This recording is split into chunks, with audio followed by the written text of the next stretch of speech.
My name is Joseph Ogiji. I'm here with my wife, a privileged pastor in this great commission.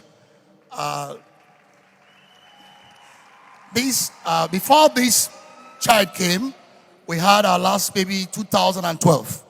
And 2 years after, there was an abdominal complication. An issue came up that needed a medical attention. And we went to see a professor of gynecologist. And my wife was, upon investigation, she was diagnosed of ovarian cyst. And the ovarian cyst was operated, but when she was opened up, the professor called me and said, see, there's a problem, that he needed to conduct a whole hysterectomy. The ovarian needed to be removed, and some other things needed to be removed just to enable her live. Just a minute. The doctor said he will do what? Hysterectomy, it's a gynecology. Total removal of the womb. That is TAH. Yes. Total abdominal hysterectomy. Yes, sir. That is, the whole uterus is removed, the cervix is removed. Fallopian tubes are removed, ovaries are removed. Yes. That is exactly every single thing that makes a woman reproductive. And that was done for what purpose? Just to enable her live. To make her live. Because it was a systemic damage inside of her. And that needed to be carried out just to make her live. Medically, at times, the doctors say, let her lose the womb and save her life. Because the most vascular organ in the body is the womb, the uterus. Has more blood supply than any other part because of the fact that it carries a child. So it can bleed. That's the only organ that can bleed the owner to death. Am I communicating? So the doctors removed the whole thing. Yes. To save her life. Yes. All right. So everything was removed. I obliged. And everything. When was this? That was 2014. 4 years ago. 4 years ago. Everything was removed just to enable her live. And it was difficult for me to tell her thereafter that this was exactly what was done. But I summoned courage and told her this has been done on you. She has this pen chance for a baby girl, and I said we can adopt. So we all agreed on that. But again, after we forgot completely about having a baby, because that was medically, the doctor told us it cannot work again, and we agreed. I saw the womb and everything removed, so there was nothing like it was an evidential material to show me that all of this had been done. So we agreed, and it was done. This year, we started on the 8th of January. When we started our 21 days fasting. I was at I had a seminar presentation, so I was at Kaduna, and I did it at Mando branch of the church, and Daddy raised a song that captured my soul. I was deep yearning for something inside me, a change, a shift in life, spiritually, and I sent him a text immediately that I needed to see him. I think it was an email that I needed to see him, that I had this conviction, I needed a shift in life. And he obliged me. So I came on the 17th. And when I was coming, I carried along my wife. We came, and Daddy prayed for us, and emptied a total oil on us. And he said something, that anything not working in your life, he was pronouncing it upon my wife. Anything not working in your life, from today it shall begin to work. That we should go and make exploit in the new area we're posted to. So we never took it anything, but I thought it was just a normal prayer that he prayed for us. Then February, she started complaining of some issues that is pregnancy related. But this is a condition that she cannot take in again. A woman that is wombless.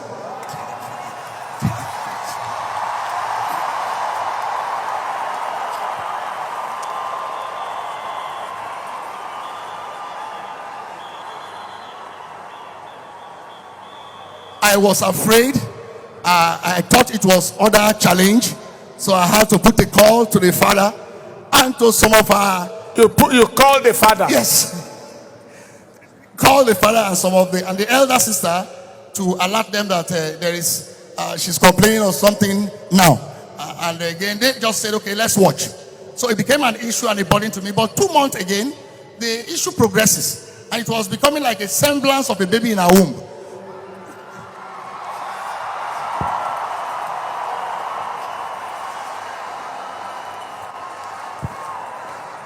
So I asked her to go for examination. And when the investigation was conducted, I was there. We saw a baby running inside.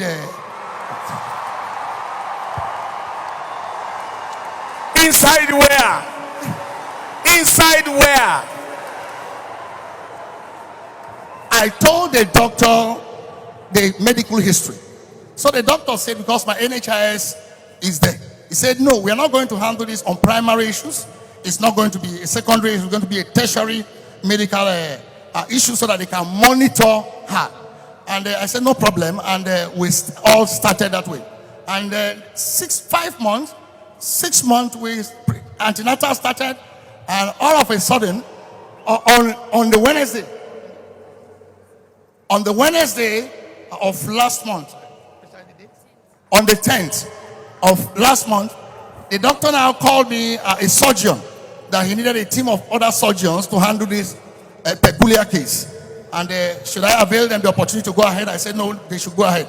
That is not, it shouldn't be a monetary challenge. So they summoned order and they opened her up. They were going to the theater. It was on Wednesday and I was going to the church. They asked me to donate the blood. I said, I have no blood to donate. That God will take care of her. Daddy said something that when you mind God's work, God minds your work. So I left her to the church, and after the church section, I called, and they said, "Thank your wife has delivered a bouncing baby boy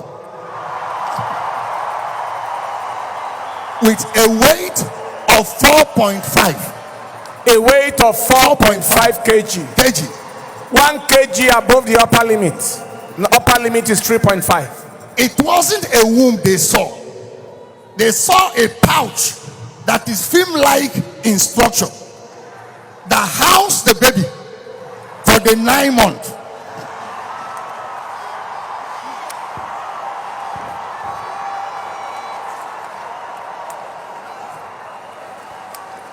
Hey!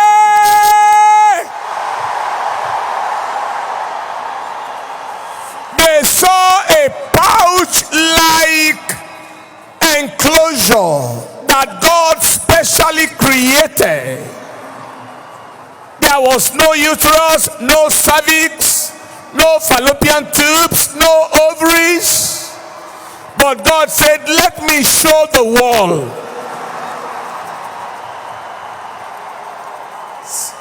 I believe that was why God made it to happen by surgery. Because if it delivered normally, you would have thought it's a normal thing.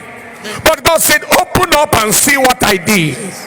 I created something to carry the child.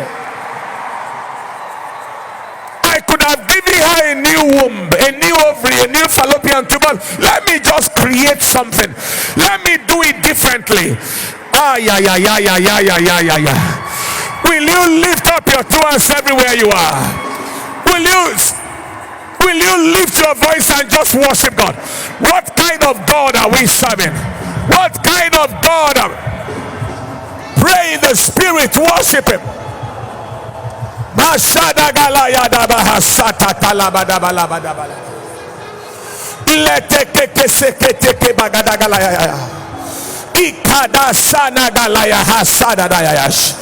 Are you just looking like that? Worship him, honor him.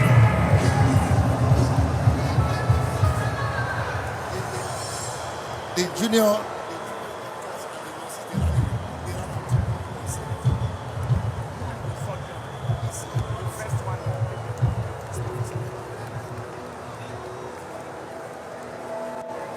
listen to this.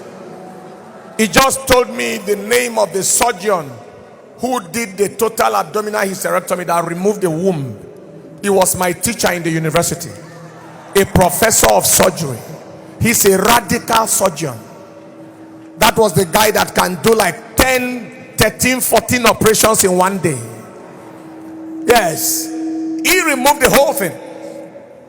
And then you talk about when the surgery was being conducted to bring out this child. You said what happened? The nurses ran away. The nurses ran away. They ran out when they saw, when she was opened. the only surgeon that remained that was begging them to stay was a redeemed doctor. That was I think the supervisory surgeon also. He was speaking in tongue. He said, "What is this?" And entered. When they saw that the child was housed in a pouch, a container, a bag that God created, and it was not a womb, the nurses ran away. The junior doctors ran away. And who told you that the removal of your womb is the end of your life?